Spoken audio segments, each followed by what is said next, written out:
SDM'imden Serkan Duman. 10 yıla yakındır doğal binalar tasarlıyor ve inşa ediyoruz. Şimdi sizlere doğal yapı malzemelerinden kerpiçi anlatacağım.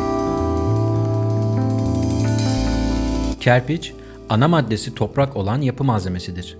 Türkiye'de en çok saman ve çamurun karıştırılmasıyla elde edilen tuğla şeklinde bilinir. Geleneksel olarak tuğlanın yanında sıkıştırma, yığma gibi biçimler de vardır. Özellikle Türkiye için kerpiç inşa tekniğinin ana vatanı diyebiliriz. Çünkü Çatalhöyük ve Aşıklıhöyük gibi tarih öncesi yerleşimler kerpiç evlerin ilk görüldüğü yerlerdir. Çünkü kerpiç bilinen en eski ve doğal yapı malzemelerinden biri. Üzerine bastığımız topraktan üretilir. Bugün beton binalar inşa edilirken dokunması bile tehlikeli birçok yapı malzemesi kullanılır. Nefes almayan ısı yalıtım sistemleri uygulanır. Oysa kerpiç hem ısı yalıtımı çok kuvvetli hem de nefes alan bir malzemedir. Ortamın nemini dengeler ve havayı temizler. Eskilerin de dediği gibi kerpiç yapılar yazın serin, kışın sıcaktır. Bununla birlikte doğal bir malzeme olduğundan betonun bugün yol açtığı çevre felaketinin durdurulması adına önemli bir araç olacaktır. Güneş enerjisi ve doğal ısıtma, soğutma araçlarıyla birleştiğinde enerji anlamında da büyük tasarruf sağlar. Günümüzde özellikle Amerika Birleşik Devletleri, Almanya ve Fransa gibi gelişmiş ülkelerde kerpiç çok kullanılmaya başlanmış ve tercih edilen bir malzeme haline gelmiştir. Bugün kerpiç üretimi hem geleneksel hem de modern tekniklerle gerçekleştirilmektedir. Böylelikle kerpicin bir yapı malzemesi olarak kullanımı kolaylaşmıştır.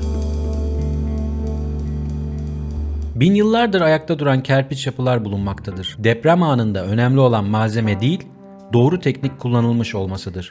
Doğru inşa edilmemiş bina ne ile inşa edilmiş olursa olsun sağlam değildir. Kerpiç bir yapıyı inşa ederken de teknikler doğru kullanılmalıdır.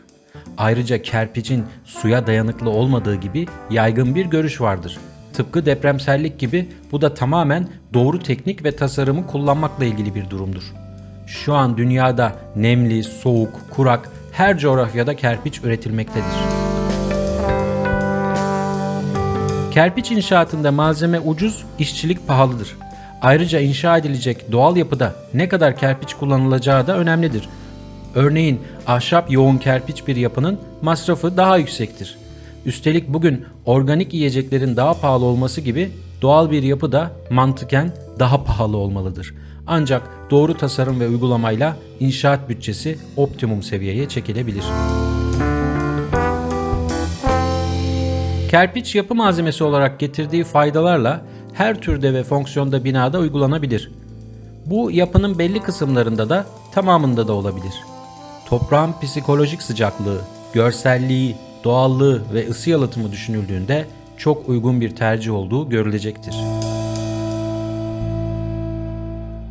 Biz SDMİM olarak yıllardır doğal yapı üzerine çalışıyoruz. Bizimle irtibata geçerek bilgi alabilirsiniz.